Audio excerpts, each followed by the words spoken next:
Bonjour chers frères et sœurs, que la grâce et la paix du Seigneur soient sur vous. Nous sommes donc à notre programme dénommé Parole de vie, programme d'enseignement et d'édification de tous les lundis.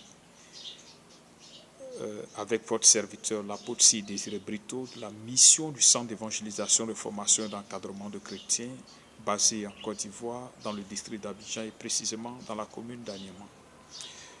Et ce matin, donc, le thème que nous avons à traiter, c'est quelle est la semence que vous portez en vous? Quelle semence portez-vous en vous? Ou quelle est la semence que vous portez en vous? Que le Seigneur vous bénisse. Et nous allons prendre 1 Corinthiens chapitre 3, verset 9. 1 Corinthiens chapitre 3, verset 9, qui nous dit que nous sommes le champ de Dieu. Je lis. Car nous sommes ouvriers avec Dieu, vous êtes le champ de Dieu, l'édifice de Dieu. Vous êtes le champ de Dieu. Tout de suite, en parlant de semence, déjà, on voit l'idée de champ. Ce qui veut dire que lorsqu'on dispose d'une semence, il faut un champ pour ensemencer. Alors, quand Dieu dit que nous sommes son champ, nous sommes le champ de Dieu, de quel type de semence il veut donc parler? Ou alors de quel type de semence nous parle la parole de Dieu? Gloire à Dieu. Nous sommes le champ de Dieu. Et la semence qui doit être portée en nous, il s'agit de quel type de semence? Donc nous allons voir Luc chapitre 8, verset 11. Luc chapitre 8, verset 11. Luc chapitre 8, verset 11. Vous notez Luc chapitre 8, verset 11. Et nous allons découvrir de quel type de semence il est donc question. Luc chapitre 8, verset 11 dit ceci. Voici ce que signifie cette parabole. La semence, c'est la parole de Dieu. La semence, c'est la parole de Dieu. Donc la semence qui doit être portée dans le champ de Dieu, c'est la parole de Dieu. C'est Dieu le propriétaire du champ. Donc il sait quelle semence il veut porter. Il veut que les ouvriers portent dans son champ. Il ne veut pas n'importe quelle semence, mais il veut que la parole, sa parole, soit la semence qui doit être portée dans son champ, c'est-à-dire dans la vie de son peuple, dans la vie des rachetés, dans la vie de ceux qui lui appartiennent. Oui, c'est cette semence-là qui doit être portée et non n'importe quelle autre semence, mais sa parole. Nous allons regarder Lévitique 19, verset 19. Lévitique chapitre 19, verset 19.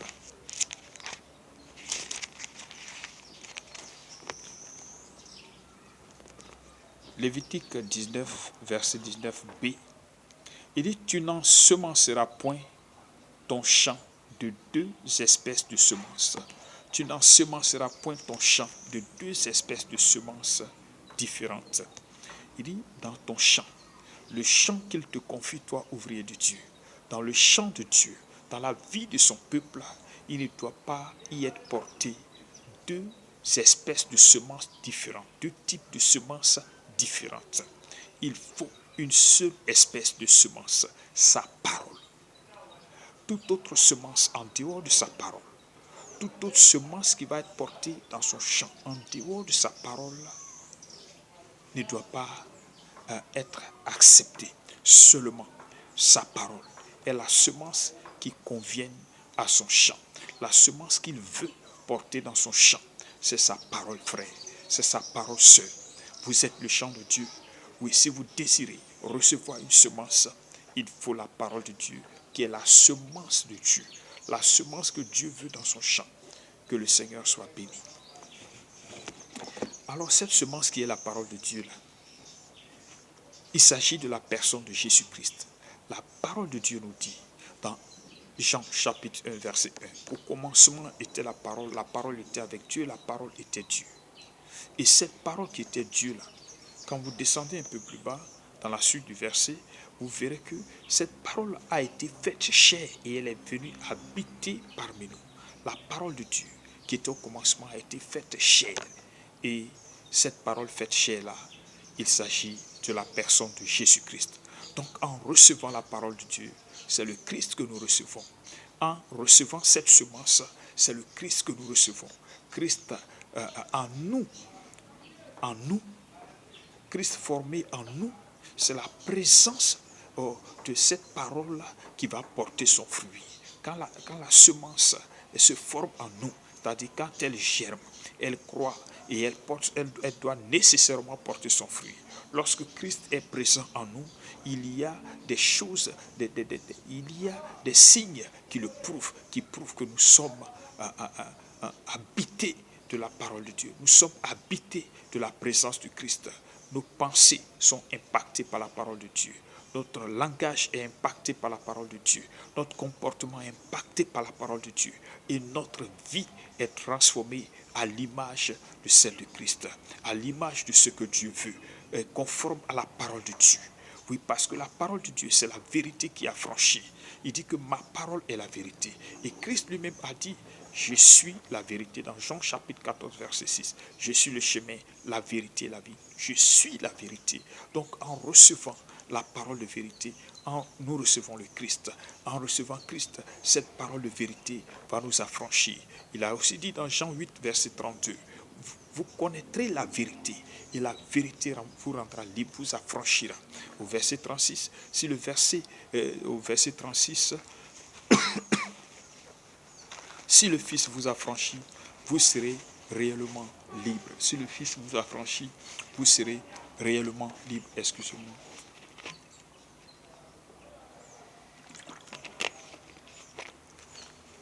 Merci. Si le Fils vous affranchit, vous serez réellement libre. La vérité, le Fils, c'est la personne de Jésus-Christ en nous. Christ est venu pour nous libérer. La parole de Dieu nous libère, nous affranchit, nous délivre, nous guérit, nous transforme.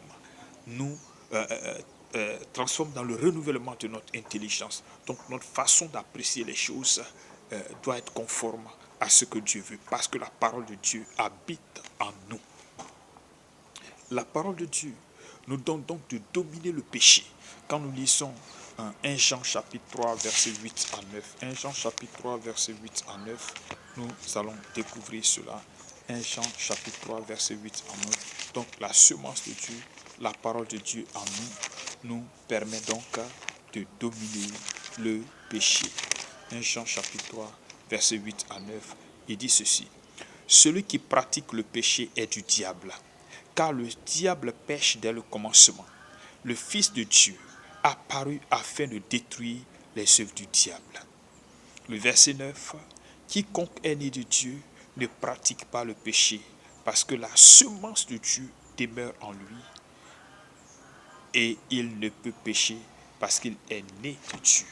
La semence de Dieu est en lui, la parole de Dieu est en nous. Donc la parole de Dieu nous donne vraiment la capacité de vaincre le péché, de ne pas pécher.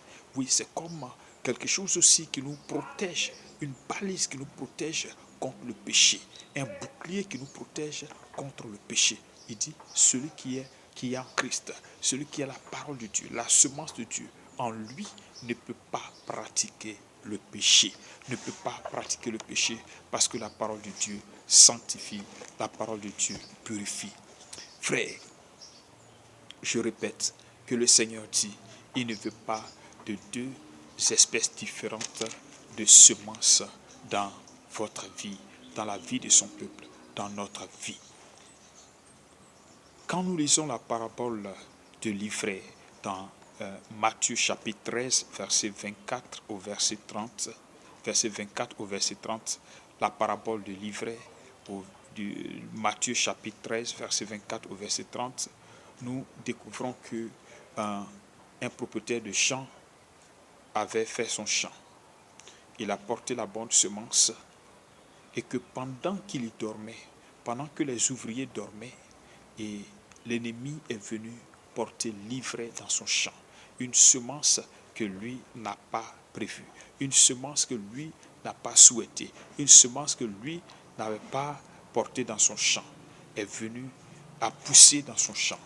Oui, parce que pendant qu'il dormait, l'ennemi est venu porter cette semence-là dans le champ. Dormir est synonyme de manque de vigilance. Dormir est synonyme de manque de précaution. On n'a pas été vigilant. On n'a pas pris les dispositions pour ne pas que l'ennemi ensemence une autre semence en nous, pour ne pas qu'une autre semence en dehors de la parole de Dieu soit en nous. Lorsque nous manquons de vigilance, lorsque nous ne prenons pas garde aux choses que nous écoutons, aux choses que nous recevons, bien aimés, l'ivraie peut entrer dans notre vie. La semence qui est contraire à la parole de Dieu, la semence de la séduction, la semence du mensonge, la semence du péché, la semence vraiment du diable peut venir en nous. Or, le Seigneur dit, il ne veut pas que dans son champ, il y ait deux espèces différentes de semences. Seulement, la seule semence qui soit convenable dans son champ, c'est sa parole. C'est sa parole. Frère, il faut désirer la parole de Dieu. Je veux vous encourager à être assoiffé de la parole de Dieu, à vous appliquer à la lecture de la parole de Dieu, à désirer ardemment la parole de Dieu dans votre vie. Désirons tous la parole de Dieu parce que la parole de Dieu nous révèle la personne de Dieu. La parole de Dieu établit la volonté de Dieu en nous, la pensée de Dieu en nous, la personne de Dieu en nous. C'est par sa parole. Que le Seigneur vous bénisse. Que la grâce de Dieu soit sur vous. Oui, en dehors de la parole de Dieu, rien d'autre n'est convenable au champ de Dieu. La parole de Dieu est la semence de Dieu. La parole de Dieu est la semence, l'unique semence qui nous convienne parce qu'elle produit la vie. Elle produit la vie, elle produit la liberté, elle produit la guérison, elle produit la puissance, elle produit l'autorité, elle produit la domination, elle produit la sainteté, elle produit la paix, elle produit la joie, elle produit la bénédiction, elle produit l'espérance, elle produit la foi, elle produit aussi la justice de Dieu en nous. Elle garantit notre salut. Toutes ces choses, je peux les appeler le fruit de la semence de Dieu en nous, le fruit de la parole de Dieu en nous. Frères et sœurs, Dieu attend de nous que nous puissions produire, attend de son champ qu'il produise selon l'espèce de la semence qu'il a portée en nous. La parole de Dieu, sa parole en nous. Oui, le fruit que nous devons porter en nous là, doit être selon l'espèce de la semence que nous avons reçue en nous, c'est-à-dire la parole de Dieu, la parole de Dieu, la parole de Dieu et la parole de Dieu. Bien-aimés, je répète que lorsque nous avons en nous la parole de Dieu, nos pensées, nos sentiments, notre comportement, notre langage doivent être impactés par cette parole, la parole de Dieu. Et nous ne devons pas penser n'importe quoi. Nous ne devons pas parler n'importe quoi. Nous ne devons pas faire n'importe quoi. Nous ne devons pas ressentir n'importe quoi. Mais nous devons ressentir les choses selon la parole de Dieu, selon les sentiments du Christ qui habite en nous, la parole de Dieu qui est en nous. Nous devons penser selon la parole de Dieu qui est en nous. Parce qu'en nous, puisque nous avons la parole de Dieu, nous avons la présence de Dieu, nous avons le Saint-Esprit en nous, nous pouvons penser les pensées de Dieu. Puisque Paul dit par exemple dans Galates chapitre 2 verset 20, si je vis, ce n'est plus moi qui vis, c'est le Christ qui vit en moi, parce que la parole de Dieu, c'est Christ qui vit en moi, alors il fait toutes choses selon la parole de Dieu. Il agit selon la parole de Dieu. Il prie selon la parole de Dieu. Il aime selon la parole de Dieu. Et il déteste ce qui est mauvais selon la parole de Dieu. Frères et sœurs, que la grâce et la paix du Seigneur soient sur vous. Désirons ardemment la parole de Dieu. Paul a dit ceci. Toutes ces choses que le monde cherche, moi aussi j'en ai besoin. Mais pour Christ, je considère toutes ces choses comme une perte. Toutes ces choses comme de la boue. Juste pour gagner le Christ. Juste pour garder la parole de Dieu. Juste pour conserver la semence de Dieu en moi. Oui. Désirons, comme Paul, cette semence de Dieu. Désirons la parole de Dieu avec un cœur bien disposé et un esprit bien disposé. Oui, désirons donc cette parole de Dieu en nous. Que le Seigneur vous bénisse. En tout cas, chers bien-aimés, une des choses que je vais vous exhorter à retenir, c'est que lorsque vous avez la parole de Dieu en vous, vous avez toute l'autorité de Dieu. Lorsque vous avez la parole de Dieu en vous, vous avez la puissance de Dieu. Lorsque vous avez la parole de Dieu en vous, vous avez l'onction de Dieu. Si vous avez la parole de Dieu en vous, vous avez la vie de Dieu. Si vous avez la parole de Dieu en vous, vous avez le règne de Dieu en vous. Alors, les choses vous mèneront vraiment à la victoire. Ce sont des choses qui vont nous mener à la victoire. Ce sont des choses qui vont nous mener à la bénédiction. Ce sont des choses qui vont nous mener au succès. Oui, la parole de Dieu. Il dit à Timothée, plutôt à Josué, Paul, Dieu, excusez-moi, Dieu, l'Éternel Dieu a exhorté Timothée à ne pas rejeter la parole, sa parole que Moïse lui avait prescrite, mais de la méditer jour et nuit pour agir fidèlement selon ce qui a été écrit. C'est alors qu'il aura du succès, c'est alors qu'il réussirait dans ses entreprises, qu'il ne s'en détourne ni à gauche ni à droite, mais qu'il soit fortifié pour garder cette parole. Josué chapitre 1, et vous verrez cela dans le chapitre 1. Que le Seigneur vous bénisse, frères. C'est la clé de notre vie, c'est la clé de notre succès, c'est la clé de notre réussite, c'est la clé de notre victoire. La parole de Dieu, Christ en nous. C'est la semence de Dieu dans son champ. Soyez bénis au nom de Jésus. Amen. Père, nous voulons te rendre grâce et gloire ce matin. Béni sois-tu, Excellence. Oh, de ce que nous sommes ton champ. Et la semence que tu veux en nous, c'est ta parole. Et nous qui sommes ouvriers avec toi, donne-nous de porter dans ton champ, dans la vie de ton peuple, la véritable semence, la vraie semence, la parole de vérité, la parole qui vient de ta bouche, la semence qui produit la vie, la semence qui édifie, la semence qui restaure, la semence qui guérit, la semence qui délivre, la semence qui est source de bénédiction, la semence qui est source de salut. Sois sémé dans ton peuple, Père, dans la vie de ton peuple. Donne que aucune autre semence en dehors de ta parole, en dehors de la personne de Jésus, ne soit portée dans la vie de ton peuple, dans ton champ.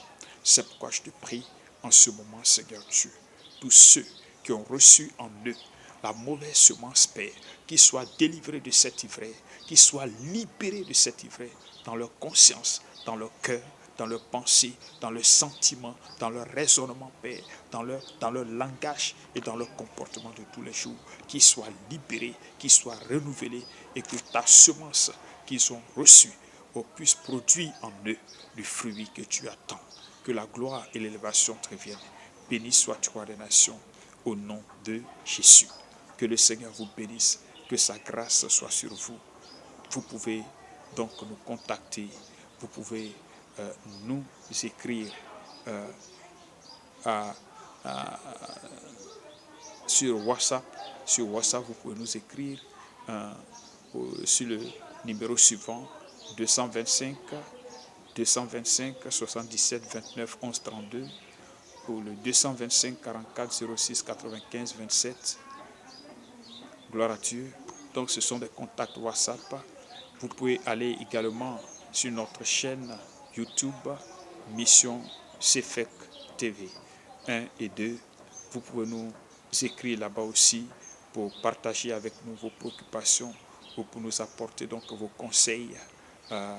Aussi, vous voulez aussi apporter un message, vous nous contactez sur WhatsApp et nous allons vous programmer et vous allez intervenir, vous allez faire passer votre message.